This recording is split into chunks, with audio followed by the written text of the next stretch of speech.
স্বাগতম নিউজ বাংলার আজকের বিশেষ বুলেটিনে। আমি বাপ্পি আছি আপনাদের সাথে আজকের আপডেট এবং সর্বশেষ খবর নিয়ে। বাঙালির পহেলা বৈশাখ, আজ যুদ্ধের কালো মেঘে ঢাকা।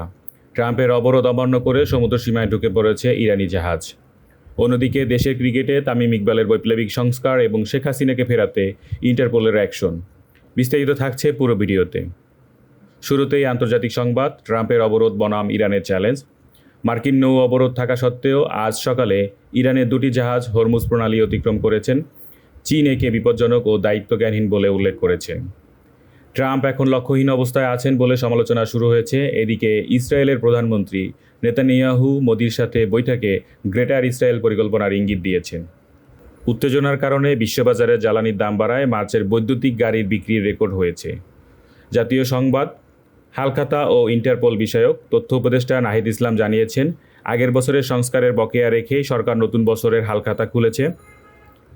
পহেলা বৈশাখে খালেদা জিয়াকে স্মরণ করেছেন মির্জা ফখরুল।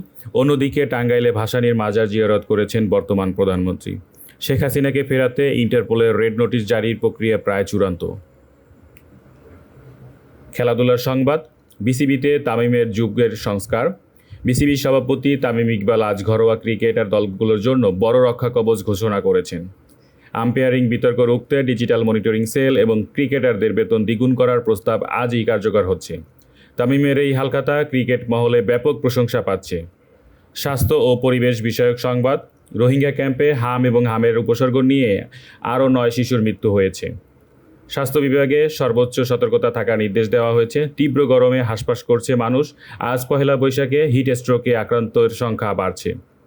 ট্রাম্পের অবরোধ ভেঙে ইরানি জাহাজের এই মুভমেন্ট কি বড় যুদ্ধের শুরু? আর তামিমের নতুন বিসিবি নিয়ে আপনার মতামত কি? কমেন্টে জানান। পরবর্তী আপডেট পেতে নিউজ বাংলার সাথেই থাকুন। শুভ নববর্ষ, ভালো থাকুন। ধন্যবাদ।